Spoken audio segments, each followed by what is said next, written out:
Mustafiz furious 18 এর player.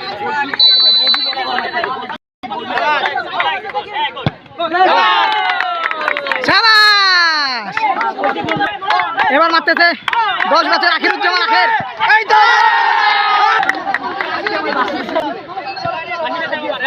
এবার মারতেছে 2008 ব্যাচের তানভীর। 2010 ব্যাচের